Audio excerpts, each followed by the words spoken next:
Hello' guys, আসসালামু আলাইকুম। কি খবৰ আপোনালোকৰ? ভালনে? ঘৰতে আহিলোঁ আজি আৰু ফকৰুল ভাই কাম লগাই আছে, ভাবিলোঁ অকণমান ভিডিঅ' বনাওঁ।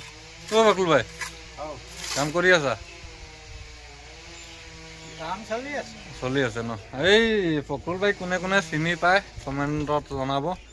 তেওঁ এজন মিস্ত্ৰী হয়, বহুত ভাল মিস্ত্ৰী, কাৰণ তেওঁক বহুতে চিনি পায়। মোৰ ভিউৱাৰ্ছবিলাক বহুতে চিনি পায় তেওঁ, কাৰণ উজনি অসমতে আছিলে প্ৰায় 7-8 বছৰমান। উজনি অসমতো বহুত কাম কৰিলে আৰু আমাৰ হোজাই ডিষ্ট্ৰিক্টৰ ভিতৰতে বিভিন্ন জেগাতে তেওঁ কাম কৰিয়ে থাকে। বহুত তেনেকৈ ঘৰ বনালে। কোনে কোনে চিনি পায় জনাব। আৰু ভাবিলোঁ মোৰ ঘৰখনৰ কাম চলি আছে, আপোনালোকৰ মাজত অকণমান শ্বেয়াৰ কৰোঁ। খুঁটা পুতাৰ দিনাখন মই ভিডিঅ' বনাব নোৱাৰিছিলোঁ, কাৰণ মানুহটো অকণমান বিজি আছিলোঁ, সময়ো নাছিলে। তাৰপিছত মই গুচি গৈছিলোঁ। গুচি যোৱাৰ পিছতে ক'ত বনাব পাৰিম।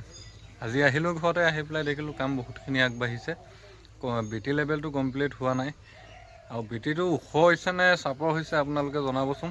আৰু সম্পূৰ্ণ মই বেক কেমেৰা দি আপোনালোকক দেখাই আছোঁ। আজিৰ পৰা প্ৰায় 20 দিনমান আগতে এই খুঁটাটো পুতিছিলোঁ, গড়ৰ প্ৰথম খুঁটাটো। আৰু খুঁটা পুতাৰ দুদিনমান পিছতে মই ঘৰৰ পৰা গুচি গৈছিলোঁ মোৰ কৰ্মস্থলীলৈ।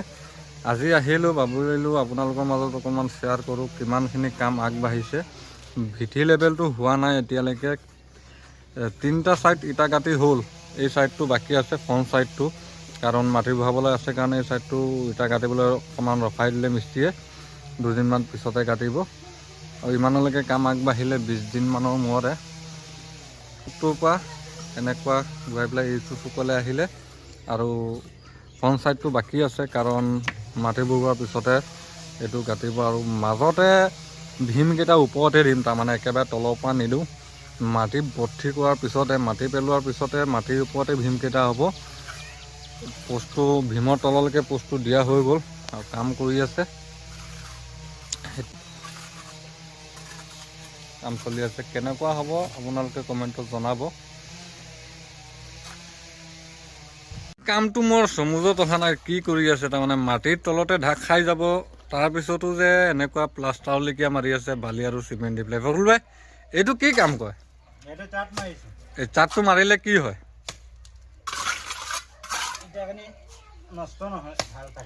মাটিৰ তলত সোমাই যাব। তাৰপিছতো ফকৰুল ভাইয়ে চাট মাৰি আছে। চাট মাৰিছোঁ বুলি কৈছে, জানো কি নাজানো, ইমান অভিজ্ঞতা নাই, কিন্তু ভাল হয় বোলে। আপোনালোকে জনাবচোন, তেনেকৈ মাৰিলে ভাল হয় নে বেয়া হয়, এই বিষয়ে মোৰ অভিজ্ঞতা নাই।